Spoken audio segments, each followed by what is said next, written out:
मैं इस वीडियो में सिखाऊंगा कि संख्याओं को बिना लिखे दिमाग में कैसे घटाते हैं। ये आपके लिए बहुत ही उपयोगी होगा। तो आइए इसे करते हैं। जरूरी नहीं कि आप इसे कागज पर ही तेजी से बना सकते हैं। यहां याद रखने की जरूरत है कि हम क्या कर रहे हैं, क्योंकि अगर हम उधार लेना शुरू करते हैं और अगर चीजें दिमाग में अस्त व्यस्त हो जाती हैं, तो याद रखना मुश्किल हो जाता है कि वास्तव में हम क्या कर रहे हैं। चलिए कुछ उदाहरणों को हल करते हैं। मान लेते हैं कि हमारे पास 9456 घटा 7589 है। अब इसे दिमाग में घटाने के लिए इन दोनों संख्याओं को याद रखने की जरूरत है। तो देखते हैं कि 9456 घटा 7000 क्या होता है। इसको घटाना आसान है, क्योंकि हम इसको घटाने के लिए ऐसे भी कह सकते हैं कि हमें यहां 9000 में से 7000 को घटाना है। इसलिए हम यहां इनको काट देते हैं और इसमें से 7000 को घटा लेते हैं। तो इनको घटाने पर हमें 2456 मिलता है। तो अब हम अपने दिमाग में सोच सकते हैं कि 9456 घटा 7589 का उत्तर वही आएगा जो 9456 घटा 7000 को घटाने पर मिलेगा, यानी कि हमें 2456 मिलेगा। अब हम 2456 में से 589 को घटाएंगे, क्योंकि हमने यहां 7 को अलग कर लिया है, या यूं कहें कि हमने इसे इन दोनों संख्याओं से घटा लिया है। अब अगर हमें 2456 घटा 589 को हल करना हो, तो हम इसे इस तरह सोच सकते हैं कि इन दोनों संख्याओं से 500 घटा लेते हैं। तो अगर हम यहां नीचे लिखी संख्या में से 500 घटाते हैं, तो ये 5 कट जाएगा। और अगर यहां ऊपर लिखी संख्या से 500 घटाते हैं तो क्या होगा? या इसे ऐसे भी कह सकते हैं कि 2456 घटा 500 बराबर क्या होगा? या इसे इससे भी आसान तरीके से सोच सकते हैं कि 24 घटा 5 बराबर क्या होगा? तो ये 19 होगा। इसलिए हमें 1956 मिलेगा। तो अब हमारा प्रश्न सरल मतलब रिड्यूस होकर 1956 घटा 89 हो गया है। अब इन दोनों संख्याओं से 80 घटाते हैं।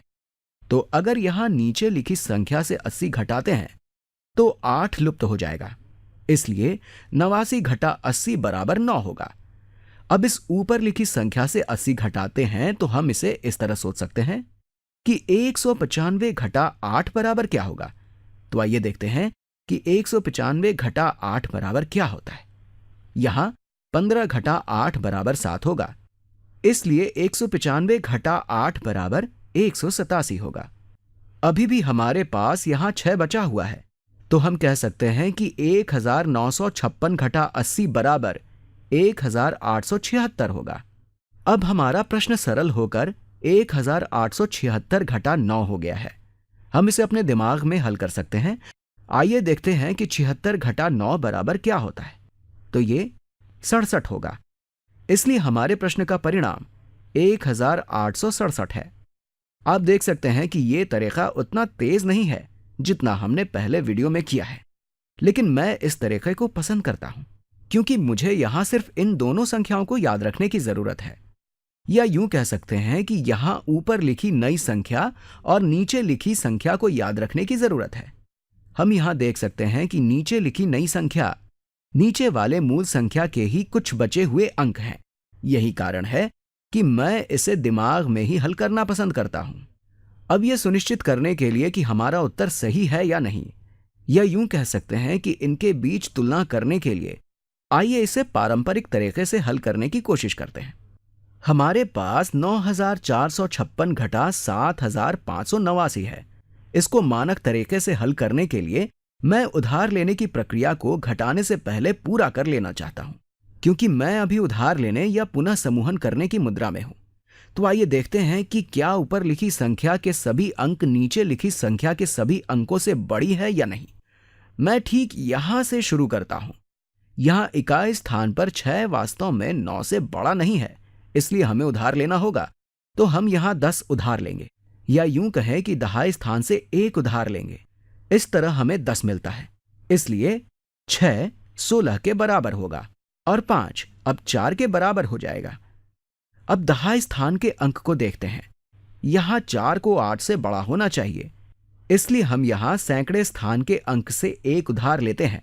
तो ये 4 14 के बराबर होगा क्योंकि ये दहाई के स्थान पर है।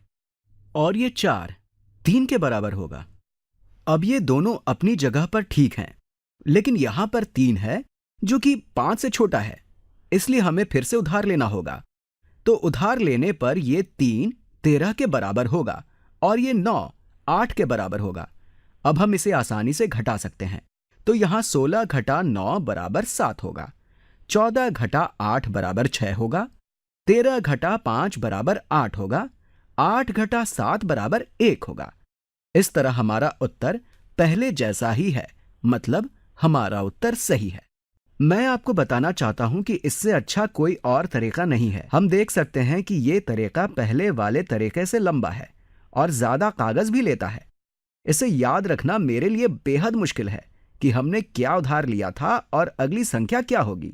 लेकिन यहां किसी भी समय हमें बस इन दोनों संख्याओं को याद रखने की जरूरत है। इस तरीके से आगे बढ़ने पर ये दोनों संख्या और भी सरल होती जाएगी। यही कारण है कि ये तरीका मुझे आसान लगता है।